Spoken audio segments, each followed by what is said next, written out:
பொங்கல் பண்டிகைக்காக பொதுமக்கள் சொந்த ஊர்களுக்கு படையெடுத்துச் செல்வதால் தாம்பரம் ஜிஎஸ்டி சாலையிலும் செங்கல்பட்டு அருகே பாலாறு பாலம் பகுதியிலும் கடும் போக்குவரத்து நெரிசல் ஏற்பட்டுள்ளது. விவரங்களுடன் இணைகிறார் செய்தியாளர் சுரேஷ்.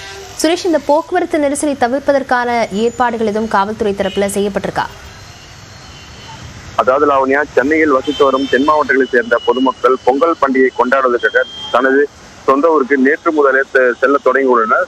தமிழகத்தில் பல்வேறு ஊர்களுக்கு பொதுமக்கள் செல்வதற்காக தமிழக அரசு சிறப்பு பேருந்துகள் இயக்கப்பட்டு வருகின்றன. கோயம்பேடு பேருந்து நிலையத்திலிருந்து கோயம்பேடு பேருந்து நிலையம் மற்றும் சானட்டோரியம் பேருந்து நிலையத்தில் அதிகப்படியான பொதுமக்கள் காலையிலிருந்து செல்ல தொடங்கியுள்ளனர். அது மட்டுமின்றி தாம்பரம் மற்றும் பெருங்குளத்தூர் மற்றும் சுங்கச்சாவடி பேருந்து நிலையத்தில் தற்போது வாகனம் அணிவகுத்து நிற்கின்றது.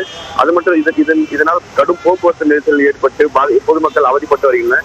இப்போக்குவரத்தை சரி செய்வதற்காக போக்குவரத்து போலீசார் மற்றும் சட்ட ஒழுங்கு போலீசார் போக்குவரத்து சீர் செய்யும் பணியில் ஈடுபட்டு வருகின்றனர். அது மட்டும் சாலைகளில் குண்டும் குழியுமாக இருப்பதாலும் போக்குவரத்து ஏற்படுவதாக வாகன ஓட்டிகள் தெரிவிக்கின்றனர். அது மட்டுமின்றி பாலங்கள் குறுகி இருப்பதாலும் பாலங்களில் செல்வதற்குரிய சாலைகளும்